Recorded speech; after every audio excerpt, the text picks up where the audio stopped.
warahmatullahi wabarakatuh. Waalaikumsalam warahmatullahi wabarakatuh. Kami dari kelompok 6 ingin mempresentasikan tentang pengelolaan dokumen layanan logistik dan pengelolaan peralatan dan sumber daya layanan logistik. Sebelumnya, perkenalkan nama saya Aditya Arya, lalu ada Muhammad Alvindia, kemudian Deren Matthew, lalu Hikmah Nur Halimah, Revika Muftia Irsya, dan yang terakhir Sakila Zahra Sofia. Tanpa memperpanjang waktu lagi, kami persilakan untuk Alvin dan Deren memaparkan materi tentang pengelolaan dokumen layanan logistik. Pertama ada D, pengelolaan dokumen layanan logistik. Itu adalah dokumen-dokumen yang dilampirkan merupakan dokumen yang sesuai dengan standar nasional maupun internasional dalam kegiatan pengiriman barang, sehingga sangat penting bagi Anda menyiapkannya dengan baik agar proses pengiriman barang berjalan lancar. Yang pertama ada dokumen release order atau disingkat JRO. Dokumen release order merupakan dokumen yang berisi perintah pelepasan aset kontainer pada pembeli atau pemilik barang. Dalam dokumen RO berisi sebagai berikut. Yang pertama ada nomor resi RO atau RO number. Yang kedua ada barcode yang berfungsi untuk pemilihan kontainer saat di depo pelabuhan. Yang ketiga ada depo atau tempat kontainer kosong berada. Yang keempat ada servis yang membuat informasi tentang asal dan tujuan kontainer. Dan yang kelima ada voyage yang membuat informasi kapal yang mengantarkan barang dari kota asal menuju kota tujuan pengiriman barang. Yang kedua adalah dokumen shipping instruction atau disingkat jadi SI. Dokumen SI adalah dokumen perjanjian pengiriman barang antara pihak pertama atau shipper dan pihak kedua, yaitu perusahaan logistik yang membawa barang kiriman. Dokumen SI ini akan diberikan kepada pihak kedua agar dapat melakukan pengangkutan muatan barang di pelabuhan terkait. Dokumen shipping instruction berisi sebagai berikut: A. Nama shipper, B. Nama consignee atau penerima, C. Notified address, D. Nama pelabuhan barang dibuat, E. Nama pelabuhan tujuan barang kiriman, F. Nama dan jenis barang, G. Jumlah dan berat volume barang, H. Commercial invoice, I. Date atau waktu, dan J. Notified party. Yang ketiga ada dokumen surat perintah muat. Dokumen ini dikeluarkan oleh perusahaan jasa pengiriman dan akan diberikan kepada pihak pertama atau shipper. Dokumen ini berisi jenis muatan kiriman, jumlah muatan, berat muatan, serta nama dan nomor telepon pengemudi. Yang keempat, ada dokumen surat jalan kontainer. Dokumen surat jalan ini biasanya berisi jenis barang, jumlah barang, tanda tangan dari pihak pengirim, informasi pengirim, serta petugas gudang. Jika petugas pengirim memiliki jasa tracking sendiri, surat jalan berisi informasi internal perusahaan antar dokumen yang bersangkutan. Yang kelima ada dokumen Equipment Interchange Receipt atau disingkat jadi IEIA. Dokumen ini dikeluarkan oleh depo pelayanan dan diberikan kepada pihak jasa tracking. Dokumen ini merupakan informasi mengenai pemeriksaan kondisi kontainer terhadap pihak yang bertanggung jawab apakah terdapat kerusakan atau tidak. Dokumen air pelabuhan tujuan. Isi dokumen E berisi daftar nomor peti kemas pada kontainer, posisi susun, dan posisi penyimpanan. Setelah itu ada dokumen Bill of Lading atau disingkat jadi BOL. Dokumen Bill of Lading adalah dokumen ini perjanjian pengangkutan muatan antara pengirim, penerima, serta pihak pelayanan.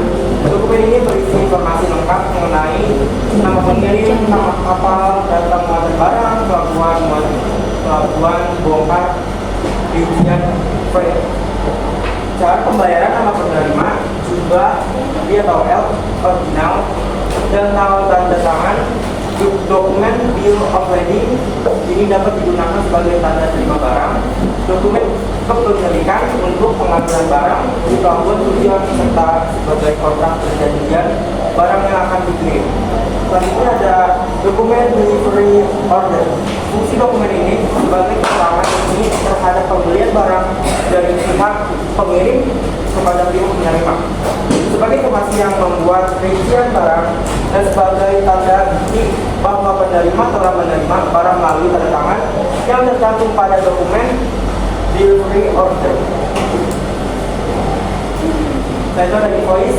Invoice adalah dokumen yang membuat catatan detail mengenai suatu barang, terutama yang produk yang telah dibeli oleh pelanggan serta harga yang telah disepakati sebagai bukti transaksi dan digunakan untuk penagihan.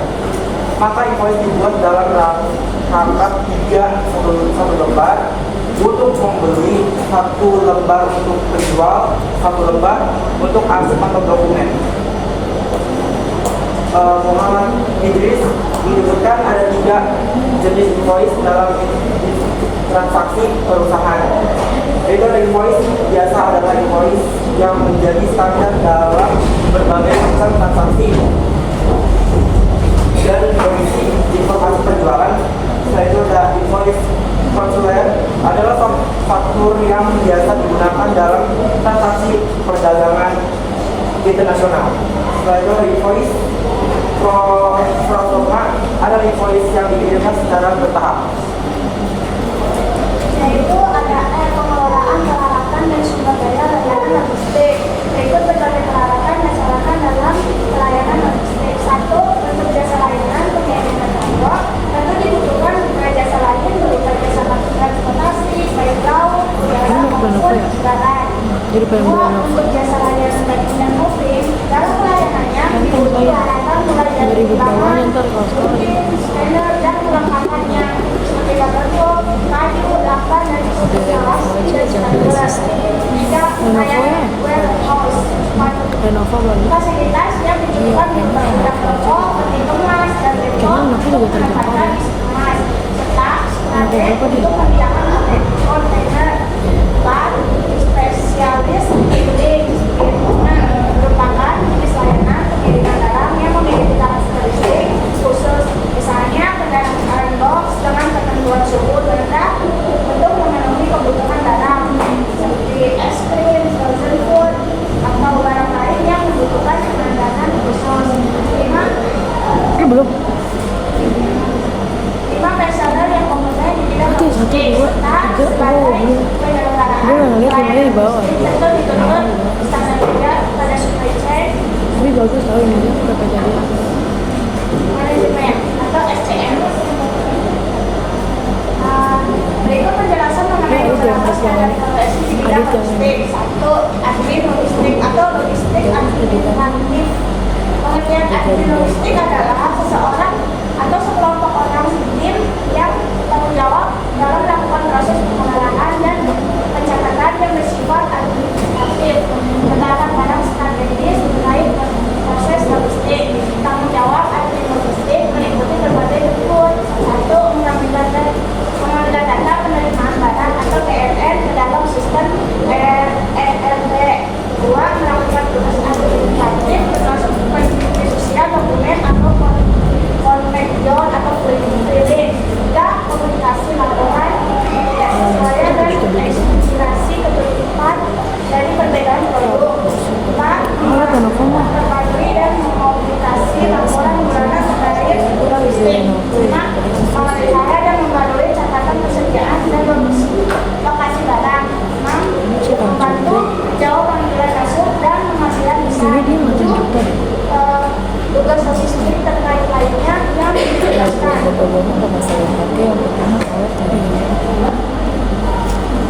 Yaitu ada 2. Staf yang mengatur satu bagian tugas dalam divisi operasional dan logistik. Misalnya staf yang hanya mengurus vertikal dan menyimpan barang. 3. Supervisor logistik mengatur kerja staf dan melakukan cek kelengkapan tiap pekerjaan operasional dan logistik. 4. Manajer logistik. Seorang manajer logistik memiliki tugas utama sebagai mengatur semua orang yang bekerja di dalam tim logistik atau satu pihak lain yang terlibat dengan tim tersebut. Ataupun tanggung jawab manajemen logistik adalah mengelola dan merencanakan sistem operasi logistik untuk perusahaan agar mampu mencapai tujuan dan memberi manfaat semaksimal bagi perusahaan dengan biaya operasi seminimal mungkin. Karakteristik utama adalah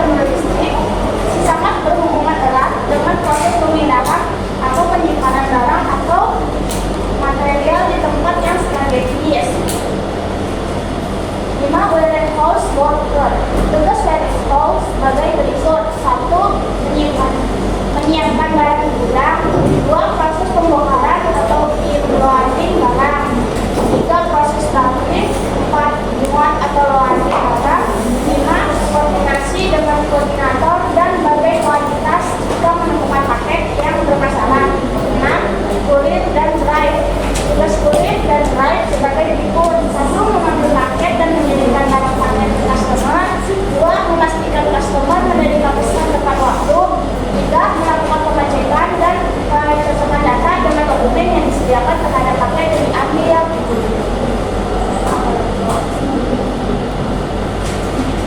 Picker atau packer, seorang picker bertugas dengan hal-hal yang terkait dengan proses picking atau pengambilan dan packing pengemasan sebagai berikut. Pengambilan packing dan pengemasan packing produk sesuai dengan pemesanan, memastikan setiap produk pengambilan produk dengan PIPO, Print In, Print Out, atau FEMO, Print Out. Pengemasan produk dilakukan pada rapi, baik serta aman untuk dikirim ke tujuan. Menyelesaikan setiap pengambilan packing dan pengemasan packing produk sesuai dengan pesanan. Helper bagian ini mirip dengan Providing Cleaning Service. Jadi seorang helper logistik bertugas sebagai berikut: A. Melakukan pembersihan pada area logistik. B. Memeriksa kondisi racking dan shelving di logistik. C. Membantu atau support staf logistik. D. Membantu persiapan logistik. Quality control. Quality control merupakan bagian kualitas logistik yang bertugas untuk melakukan pengecekan barang masuk dan keluar logistik. Segi C sebagai berikut: A. Aturan standar atau spesifikasi barang atau ketentuan pelanggan. B. Kondisi fisik barang. C. Waktu ekspres barang. D. IC juga bertugas membuat laporan atas seluruh pengecekan barang termasuk barang masuk dan keluar, menginformasikan serta melakukan perawatan pada mesin atau kualitas yang digunakan secara periodik. 10. Operator forklift. Pengemudi mesin forklift disebut operator forklift yang memiliki tugas sebagai berikut: A. Membawa hasil produk menggunakan palet, kayu atau plastik ke dalam gudang untuk dimasukkan dan disusun ke dalam racking. B. Menaikkan dan menurunkan produk dari racking gudang. C. Mengirim palet sesuai standar. D. Membuat laporan harian pada buku operator forklift. E. Menjaga dan merawat forklift. Baik, cukup sekian presentasi dari kami. Selanjutnya kami akan membuka sesi tanya jawab. Silakan bagi teman-teman yang ingin bertanya.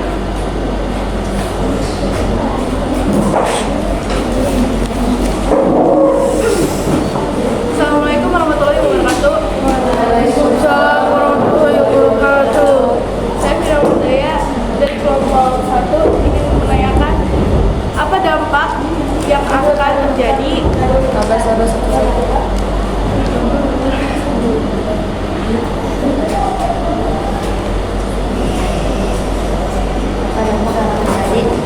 pada perusahaan jika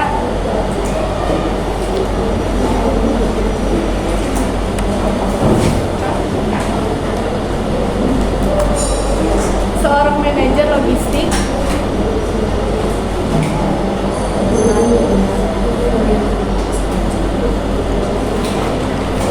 lalai dalam melaksanakan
lalai dalam melaksanakan tugasnya seperti pengelola dan mencernakan sistem operasi logistik.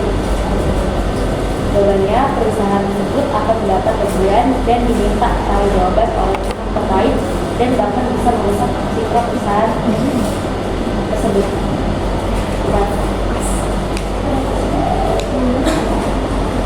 Terus saya akan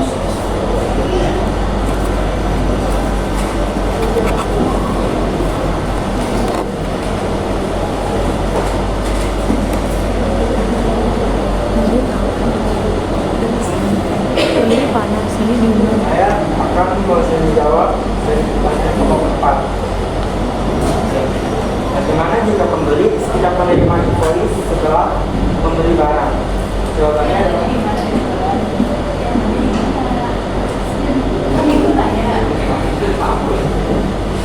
jawabannya, maka barang tersebut akan ditanyakan entah harga atau yang lainnya, dikarenakan tidak adanya bukti pembelian atau invoice. Puas?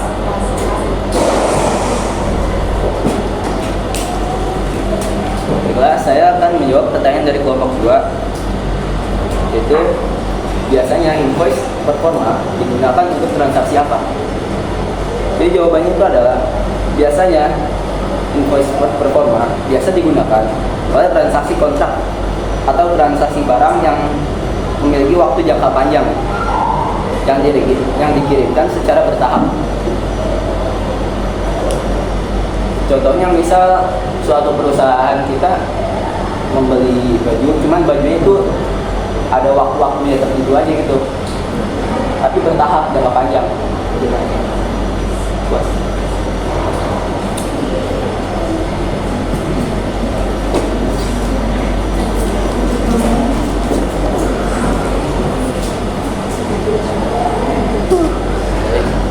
Kesimpulannya adalah dokumen-dokumen yang dilampirkan merupakan dokumen yang sesuai dengan standar nasional maupun internasional dalam kegiatan pengiriman barang, sehingga sangat penting untuk menyiapkannya dengan baik agar proses pengiriman barang berjalan lancar. Mungkin cukup sekian presentasi dari kami. Mohon maaf atas keterlambatan kami dalam menyampaikan presentasi, dikarenakan sebelumnya ada masalah teknis. Terima kasih atas perhatiannya. Kami harap teman-teman semua dapat memahami materi yang kami sampaikan. Kurang lebihnya mohon maaf. Sekian dari kami. Wassalamualaikum warahmatullahi wabarakatuh. Ikan teri, ikan mujair.